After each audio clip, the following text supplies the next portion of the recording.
Welcome everyone to Dharma After Dark. And on this platform, then what I'd like to do is just share a few of my casual thoughts.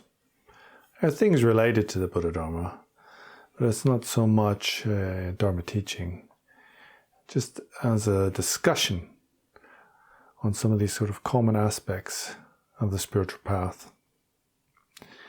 There's one thing that's quite obvious, is that many Westerners find the Buddha Dharma, in general, to be quite depressing. I mean, the Buddha did say, first thing you need to do is you need to understand suffering. And then when many people hear that, they don't want to listen. In fact, what most of us want is just to be cheered up, And so that explains why a lot of teachers these days tell their students, well, everything's okay, everything's fine the way it is, everything's perfectly pure. Well, it's because we've got this desire to be cheered up.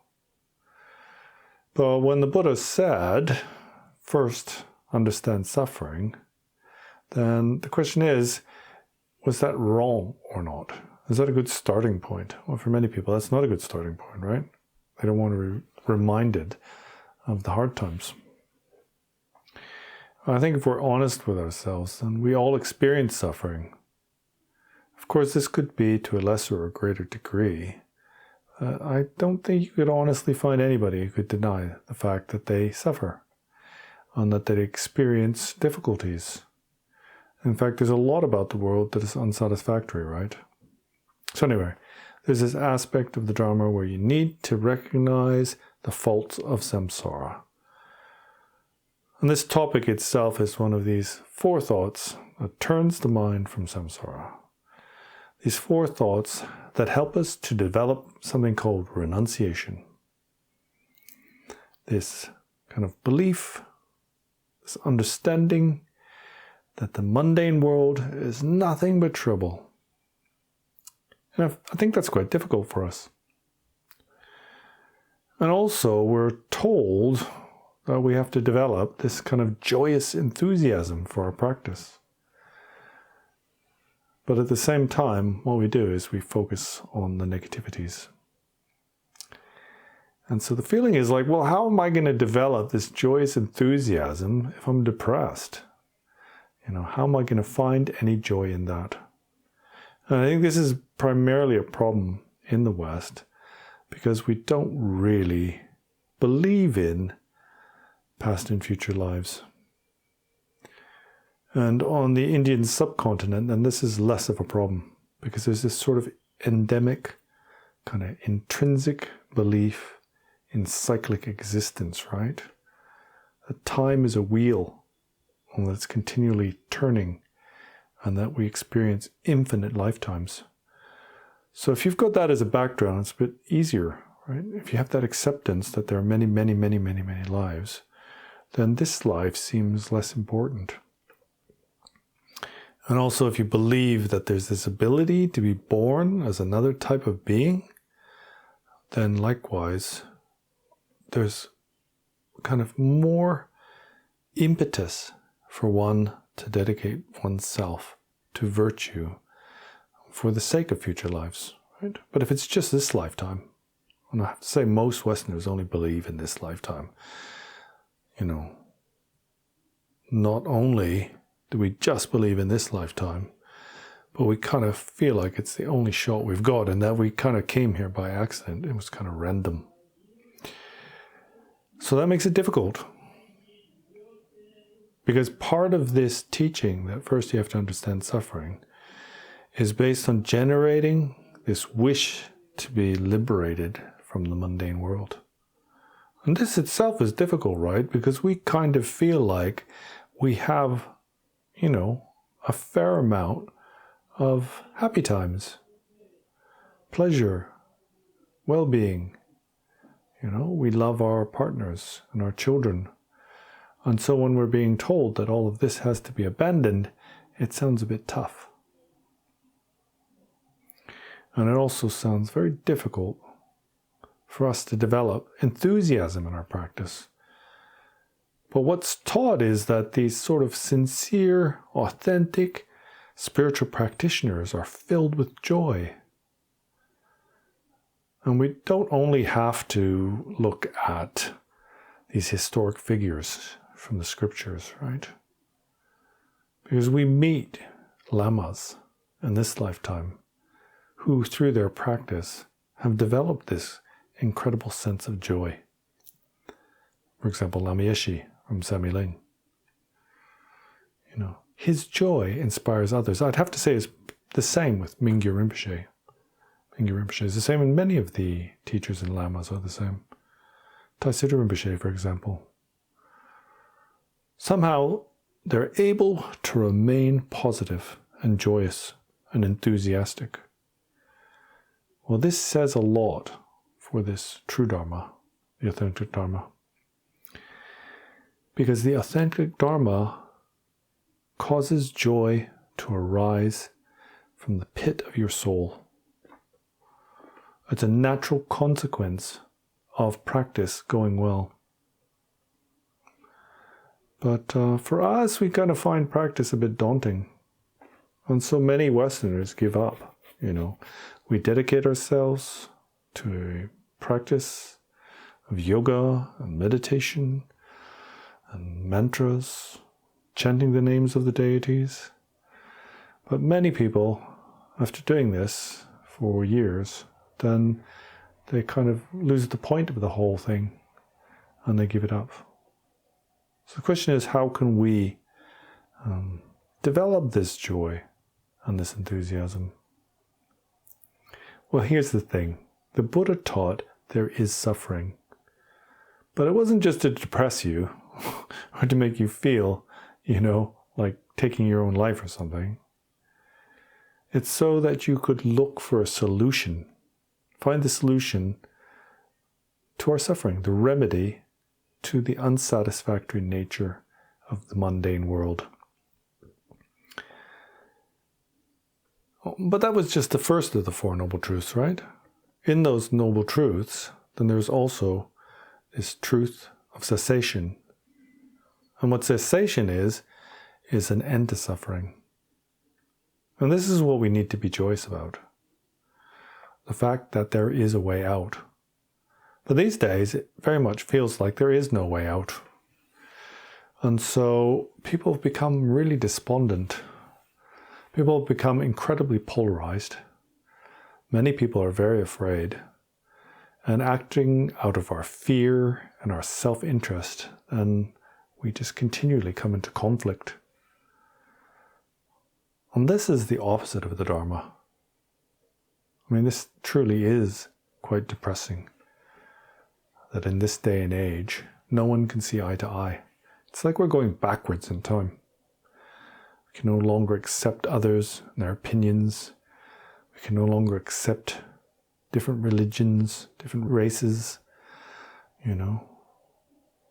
People are so very easily triggered.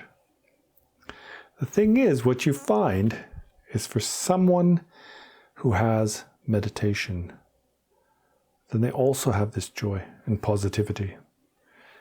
And it's because they become very open-minded, very accepting. Not small-minded. But often when you go into spiritual communities, you find that people are very small-minded, I have to say. It's very easy to become biased, prejudiced, small-minded, irritable through your Dharma practice. But that happens